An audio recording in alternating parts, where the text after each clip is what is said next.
Welcome to Best Life 30, your 30-day journey to creating the best life possible for yourself. You can just watch this video, or if you want to sign up for the whole series and get the free bonus companion worksheets that go with this video, check the link in the description below. All right, today is day 11, and we're going to learn how you can overcome your fear.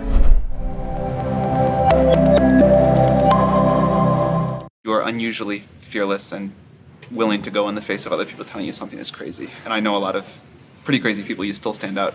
Where does that come from, or how do you think about making a decision when everyone tells you this is a crazy idea? Or where do you get the internal strength to do that?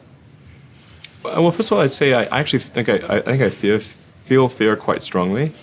So it's not as though I just have the absence of fear. I feel it quite strongly. But there are just times when something is important enough, you believe in it enough, that you do it in spite of the fear. So speaking of important things, like people shouldn't think people shouldn't think, well, I feel fear about this and therefore I shouldn't do it. It's normal to feel fear. Like there'd have to be something mentally wrong if you didn't feel fear. So you just feel it and let the importance of it drive you to do it anyway. Yeah, actually something that can be helpful is fatalism. To some degree. If you just accept the probabilities, then that diminishes fear. When starting SpaceX, I thought the odds of success were less than 10%. And I just accepted that actually probably I would just lose everything. But that maybe would make some progress. If we could just move the ball forward, even if we died, maybe some other company could pick up the baton and keep moving it forward, so that would still do some good. Same with Tesla. I thought the odds of a car company succeeding were extremely low. Skydiving is a really interesting confront with fear. I gotta stand up. You go out the night before and you take a drink with your friends and somebody says, yeah, we should go skydiving tomorrow. And you go, yeah, we'll go skydiving tomorrow. Yeah. And you go, yeah. And everybody goes, yeah. And you go home by yourself, you're like, Right? You're like, well, I mean, they was drunk too. So then that night you're laying in your bed and you just keep, and you're terrified. You keep imagining over and over again jumping out of an airplane, and you can't figure out why you would do that. So you get there, and then you have this safety brief, and you're standing there, and the guys will tell you, well, if the chute doesn't open, what's going to happen is why the hell, what could happen? So you get onto the airplane, and you're sitting there, and it's extra because you're sitting on some dude's lap, some stranger, trying to make small talk. Yeah, man. So you be jumping with people all the time, huh? So you fly, and you go up to 14,000 feet, and somebody opens the door, and in that moment, you realize you've never been in a freaking airplane with the door open. Terror, terror, terror, terror. And then people start going out of the airplane.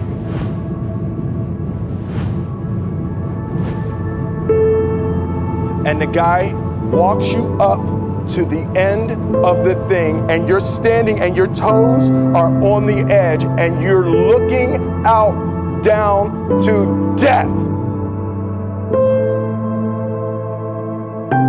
They say, on 3. 1. 2, and he pushes you on 2 because people grab on 3. And you fall out of the airplane, and in 1 second, you realize that it's the most blissful experience of your life. You're flying. There's zero fear. You realize that the point of maximum danger is the point of minimum fear. The lesson for me was, why were you scared in your bed the night before? What do you need that fear for? Everything up to the stepping out there's actually no reason to be scared. And then in that moment, all of a sudden, where you should be terrified is the most blissful experience of your life. And God placed the best things in life on the other side of fear. Feel the fear and do it anyway, that famous quote. I want to tell you a little bit about the science. So there's this famous neuroscientist called Antonio Damasio, and he did a really interesting study where he discovered that our body senses fear before our mind even realizes it. And when fear or danger, speaking to your boss, calling a prospect, going to the gym when you're not proud of the way that you look, and it's not fear like terror, it's more that low-grade agitation in your body.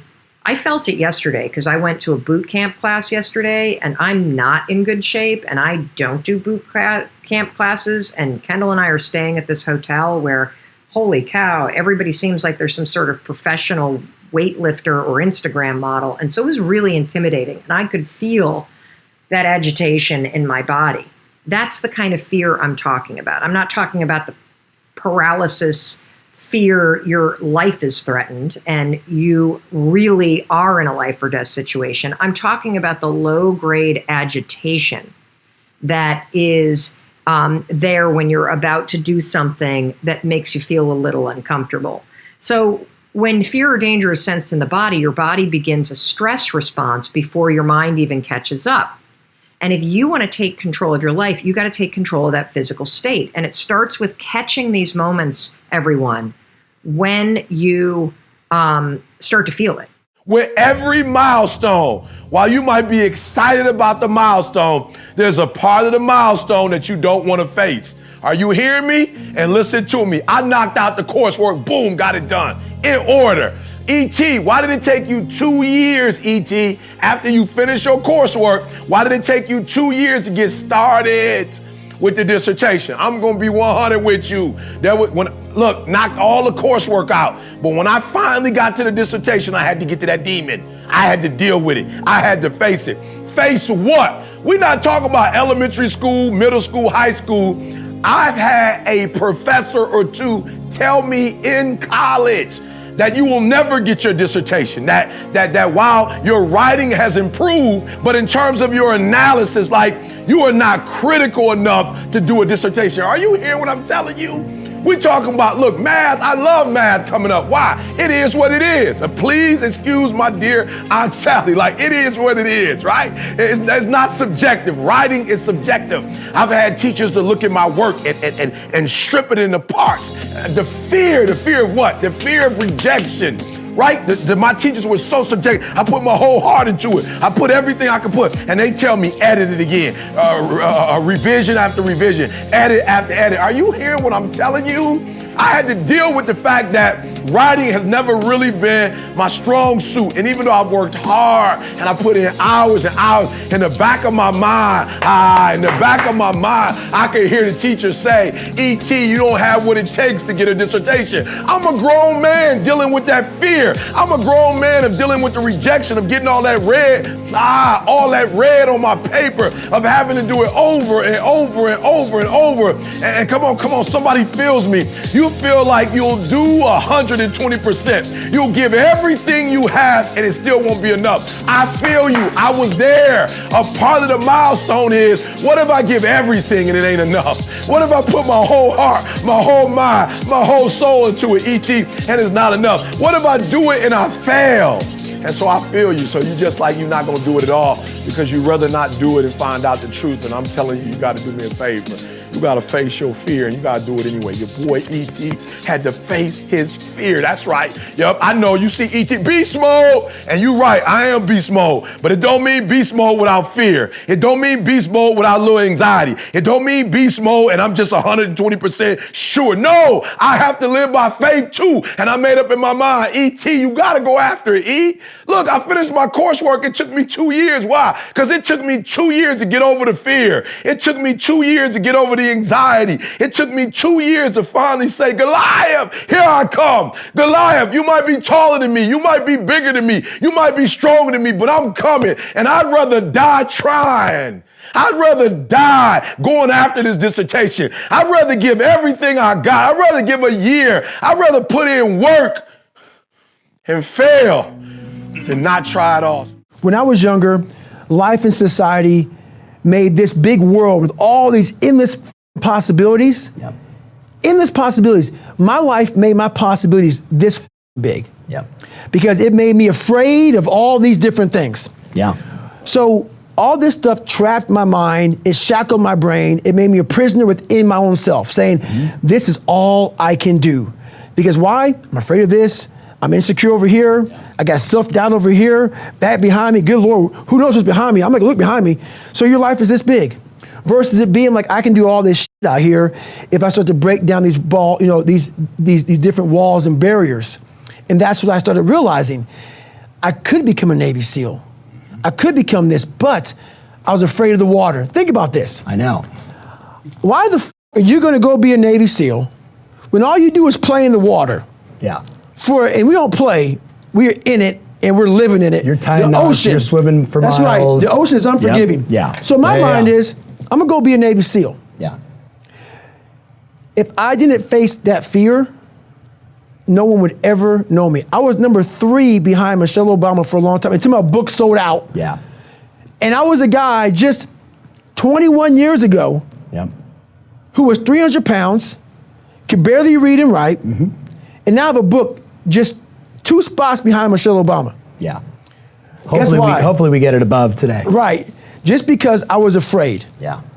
But you overcome those fears, guess what happens? The whole world, you unlock this door and everything opens back up again. You know, I actually took this question from Twitter and I answered the question in one word. You've lived a life dominated by doubt and fear. How do you step into bravery? Step. That's how you step into bravery. Step. Take the step. Step aggressively towards your fear. And that step towards your fear is the step into bravery. Because we're scared of what we don't know. And there is only one way to learn and to know, and that is to confront that fear. You have to step, you have to go. And this simple action, this simple attitude,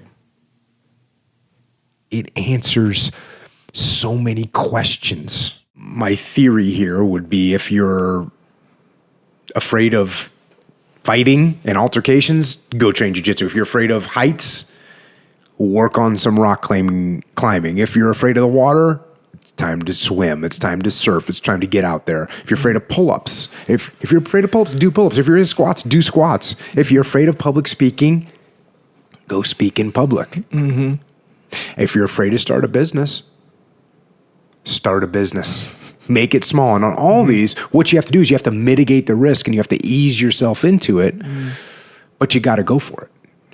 And eventually you will overcome that fear. Mm-hmm. But the hard part is you got to take that first step. Yeah. You got to take that first step to begin to inoculate yourself against the fear of the thing that's in your mind. Because that fear generally is in your mind. Yeah. You know, when you get up on stage to do a public speaking, people are not going to throw tomatoes at you and say, "Oh my, you're an idiot, get off the stage." No, right. They're going to sit there, you know? So there's nothing to fear. Yeah. It's in your head. But you get on the web and you check out who's Dame Dash, and there's so much crap.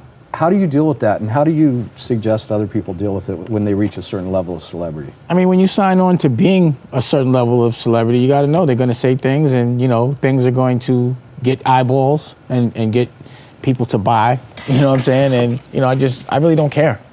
And one of the reasons why I think I've been successful is because I didn't care. If I cared, I probably would be too scared to promote people that people don't want to promote. You know, it takes fearlessness to be first. You know, to not move with a crowd, to move alone, you know, and you get scrutinized by people that do move with a crowd because they got to make you look bad to make themselves look good. It's all part of the game. It's like a guy that's in high school that gets all the girls the rest of the dudes hate him in high school. So my whole life has been being that guy in high school that everyone hates because I keep taking their girls. I can understand that. It's not a bad life. So that's how I look at it. The price of success is unsuccessful people don't like you. Who cares? Like successful people don't care about what another person's doing. Successful people want everybody else to succeed too. Exactly, that's my point. That's this whole mindset that people don't understand. Right, so it's usually a bunch of unsuccessful, bitter people. And I was the guy in school that, got kicked out of every school. I was the class clown. I wasn't the guy that you would traditionally think would go this far. So me making it made all my teachers look stupid. Every principal that kicked me out of school looked stupid. I went to South Kent in Connecticut on scholarship. I didn't come back the next year. The next time I came back was on a helicopter and I landed it on the soccer field. When I got kicked out of Dwight in the 7th grade, my son came back and they were asking me, I put my son through there. I paid full tuition plus extras for tutoring and they asked me to build a library. I'm like, the same principal that kicked me out is asking me to build a library. So it's egg on all their faces. My success makes a lot of people look like they were wrong because a lot of people articulated the fact that I wouldn't be what I am today. And either way, I didn't care, but I think it's kind of funny. It's egg all over their face, scrambled. Overcoming fear is one of the greatest moves a person can make. First of all, we have to ask ourselves what causes fear. Fear is caused by ignorance, not knowing. And if we're going to go and do anything new, if we're going to break out of a paradigm, if we're going to change habit patterns, we're wandering into an area we've never been. And fear stops most people. You'll find people afraid to talk to a stranger.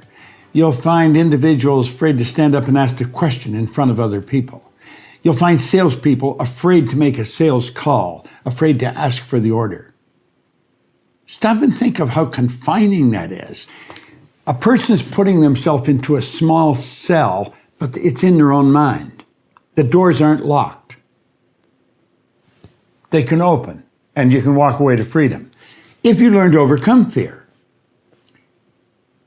When you face fear, it leaves you. Face the thing you fear, and it'll leave you. That's really the secret of it. In fact, if you hold yourself back because of fear, your life actually comes to a stop because nothing gets better than it is. You've got to be courageous. Now, courageous people aren't without fear. Courageous people are the ones that face their fear. I think Eddie Rickenbacker pointed that out, the great pilot. Don't let fear stop you. Make up your mind you're going to step out and do it. Stop and think of the number of people that are in jobs that they don't like and they're afraid to leave. Or people in relationships that are destructive and they're afraid to leave. This is a terrible way to live, and it's not necessary. It's just caused by ignorance. And when we step out and do something, we gain an awareness. We develop an understanding. And like that, the fear is gone. Make up your mind that fear is not going to stop you from doing the thing you really want to do. Step out and do it today. It seems like you can't open a book or read a blog post these days without hearing somebody tell you to follow your passion or follow your bliss or follow your heart. And yes, I have said those things too. But today I want to talk about the power of going in what can often feel like the opposite direction. I want to talk about the power of following your fear. I'm not talking about following your very useful fear of big moving vehicles and walking in front of a bus, nor am I talking about doing anything stupid or irresponsible that could ruin you financially. What I am talking about, though, is the power of following good fear, directive fear, the kind of fear that you feel when you have an idea that just won't leave you alone, an idea about doing something that you've always wanted to do, something that's different and bold and kind of risky, where part of you is saying, oh no, I actually couldn't do that. But the deeper, wiser part of you wants this thing so damn bad. And the moment you imagine yourself going for it, you have worries like, will people laugh at me? Will they ignore me? Maybe this isn't even really an idea. What if I do it and it sucks? Am I going to destroy my reputation? Am I going to lose my marriage and my family and wind up living on the streets? My friend Stephen Pressfield talks about this kind of fear in The War of Art, and he says, remember our rule of thumb. The more scared we are of a work or calling, the more sure we can be that we have to do it. And he continues, the more fear we feel about a specific enterprise, the more certain we can be that that enterprise is important to us and the growth of our soul. You can't hit a home run unless you're in the batter's box and you swing away, right? Everybody understand that? Most of you have never been in the batter's box or on the crease. So in that regard, you really, and I'm not giving you an excuse for not being more successful, but in that regard, I can cut you a little bit of slack because you've never put yourself in a position to succeed. But it's been out of fear. Everybody in this room has had an opportunity to succeed at something. But fear has kept you back. False expectations appearing real. Tell people your concept of the paddle. Well, there's a paddle for everybody's ass. We all know that. And every day you just get up, and I don't fear anything, but I worry about everything. And the day you stop worrying in good times, the paddle will get your behind. And so as great as things are in life, I know you're only a few steps or a few incidents away from something bad happening. You can never forget it. Did you have fear as a kid, and you just got into enough business scuffles that you figured your way through things, or have you always been fearless? I'm pretty fearless, but I do worry about everything. But, once again, the book, and this is why Harper's asked me to write the book because of all my Tillmanisms, you got to know what you know and what you don't know. And I knew that I understood business. Now, don't ask me to, go win an Emmy. I took guitar lessons for 4 years, and I still struggle playing a guitar. I can't draw a stick person very good, but I knew that I understood business. So I know what I know, and I know how to do due diligence on a deal. I don't worry about making a bad deal because I feel like that's what I know. So no fear when it comes to that. So many people look at fear or even doubt, but they look at fear as if it's the emotional enemy. It's the enemy emotion. Like, oh, I can deal with compassion. I can deal with love. I can deal with understanding. But when fear comes, oh my God, bad thing. No, first of all, change your relationship to fear. I've said this before. Fear is not the enemy. The feeling of fear is just like any other emotion. Fear is actually informing you.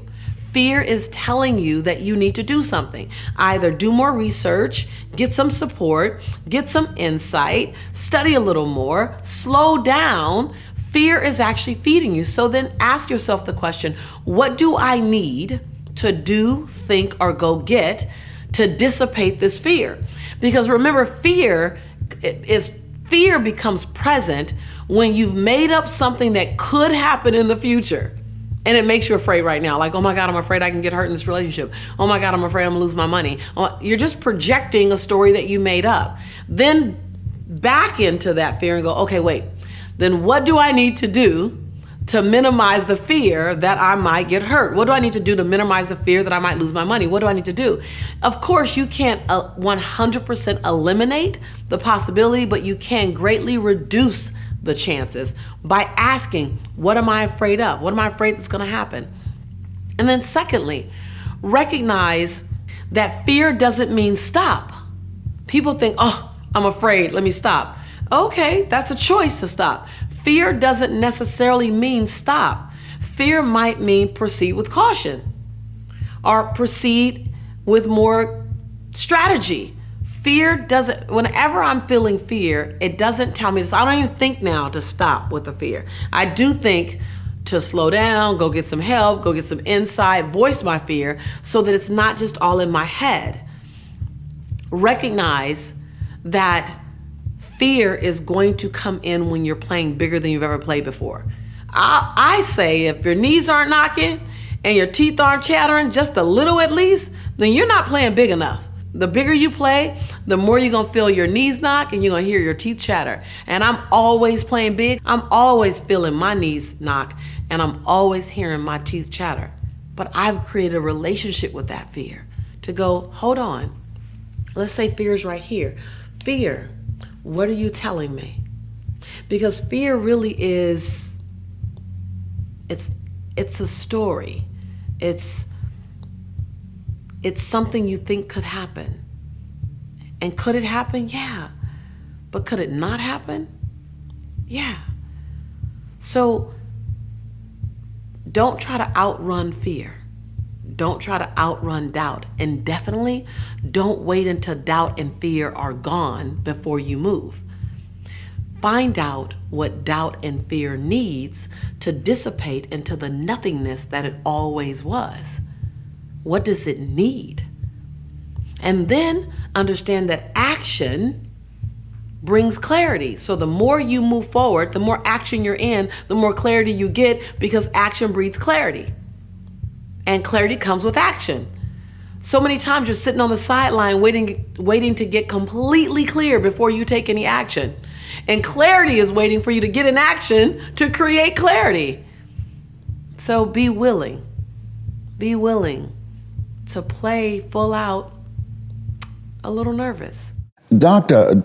Alfred Golson, who has since passed, was a very unusual guy. And he told me, he said, Mr. Brown, you have cancer. I said, can you give me a second opinion? He said, yes, and you're ugly too. I said, oh my God.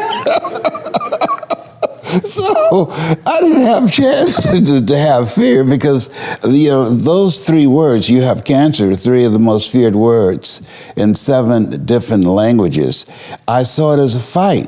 And from that time to this time, my PSA was 2,400, and that stands for prostate-specific antigen, and now it's below 0 and metastasized to 7 areas of my body, which was a good thing because 7 is my lucky number. Okay, so I never was fearful that I was going to die from it, and I think that I read something by Dr. Norman Cousins. He wrote a book called The Biology of Hope.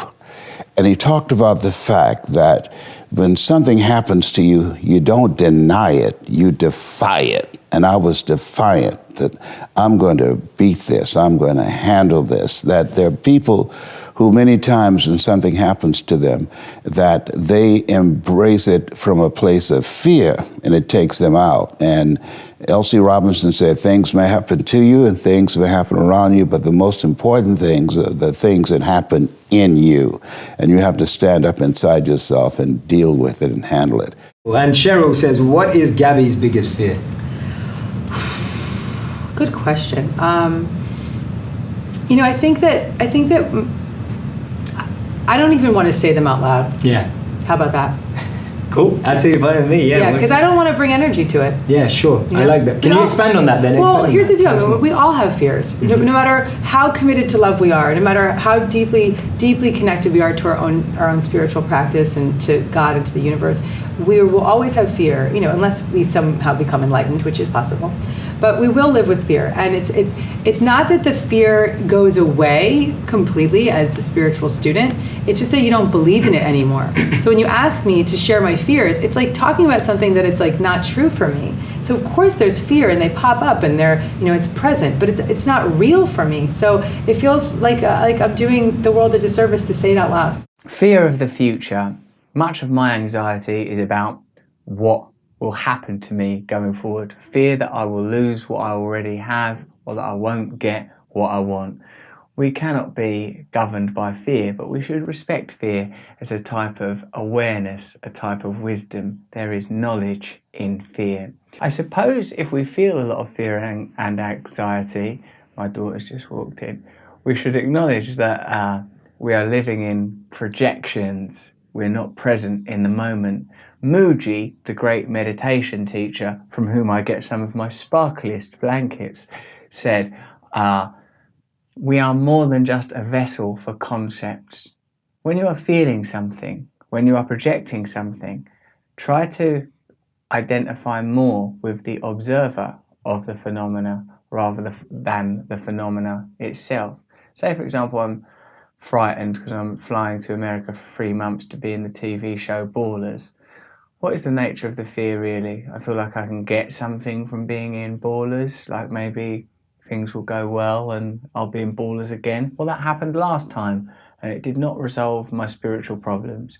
Fear is a call, as are all physical sensations, to move closer to God, except for things like, bodily symptoms, that might be a call to move closer to some vitamin C or a physician.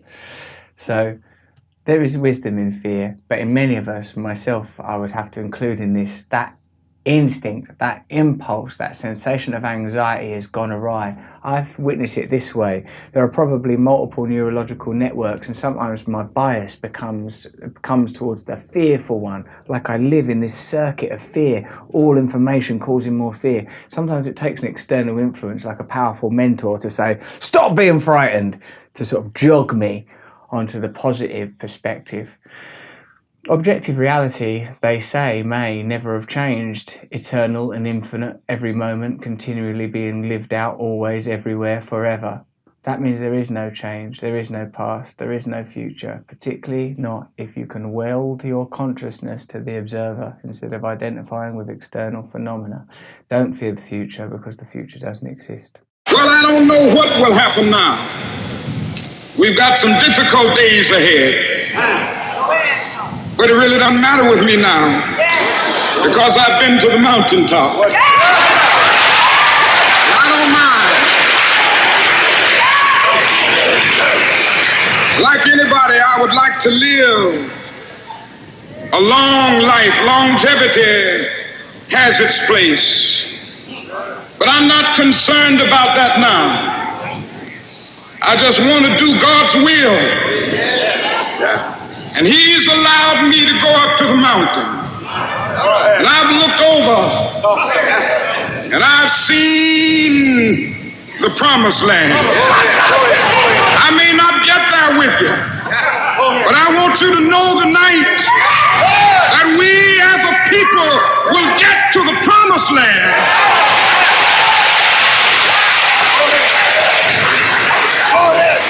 So I'm happy tonight. I'm not worried about anything. I'm not fearing any man.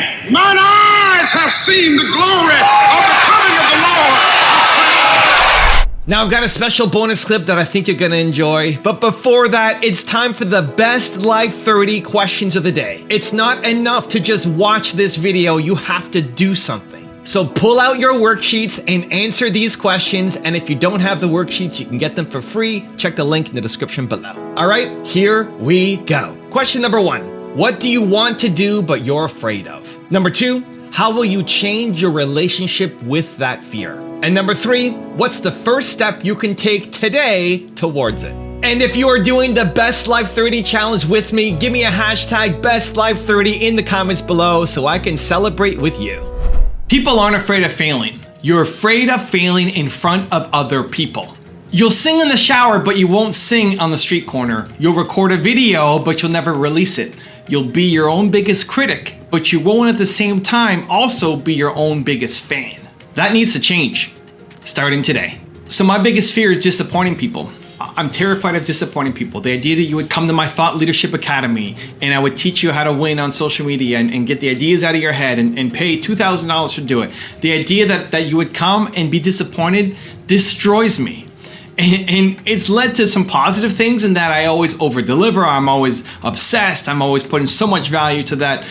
Even if you only get 10% of the value I'm giving, you still more than made the money that you invested into any of the stuff that I'm doing. But at the same time, it's still this fear. And so I want to attack the fear. I teach myself to attack the fear. And I think you should too. Even just attacking it for the sake of attacking it is good. Even if it doesn't lead to a positive result for your business, it's good because you're building strength, because you're pushing your comfort zone, because you're getting better, because you're growing. That's worth something. That's a ton of value. Because if you can conquer your fear of doing this one thing, that translates to every area of your life. If you teach yourself to have more courage, that translates everywhere. So maybe you're afraid of, if you're on a cruise ship and they bring up couples and they do a game show, you're afraid of what might happen on that game. Do it. How does that make you a better entrepreneur? It makes you 1,000 times better as an entrepreneur. Because that's the same fear that you face in your business. That fear of going on that game show on the cruise ship, that fear of taking your phone and recording a video in public on the street. These fears that seem like nothing, they show up everywhere in your life. They show up everywhere in your business. And so learning to tackle them, especially in low stakes, starts building the muscle. If you want to join the Best Life 30 Challenge for free, click the link right here below me. Or if you want more videos to overcome fear, check out the playlist right there next to me. Continue to believe, and I'll see you there.